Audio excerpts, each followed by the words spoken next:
42 degree તાપમાનમાં મારા આજે સિમેન્ટની ઠેલી ઉતારવાનો વારો આવી ગયો. હાલત થઈ ગઈ ખરાબ. क्या गुंडा बनेगा रे तू? સવારમાં નવા મકાનનો પાયો બોરવાનો હતો, તેથી હું મારા ભાઈને ત્યાં મૂકવા જઈ રહ્યો છું. મારા ભાઈને નીચે ઉતારીને કહી દીધું હવે કામ ધંધો કરો. એને પણ કહી દીધું નથી કરવો, જા.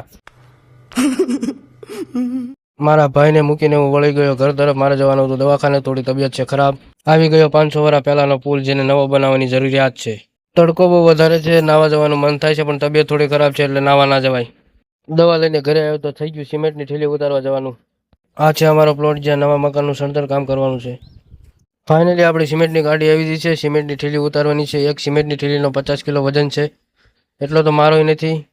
જ્યારે સિમેન્ટની ઠેલી ઉચકવાનો વારો આવ્યો અને માથે લીધી ત્યારે ખબર પડી આજે હાલત થવાની છે ખરાબ. अभी मजा आएगा ना भिड़ो. સિમેન્ટની ઠેલી ઉતારીને હવે હાલત એવી થઈ જશે કે ઉકાળામાં 10-15 ગળોટિયા ખાધા હોય. ઓહો, ડ્રાઈવર સાહેબ તો ઉબડ્યા ગાડી લઈને.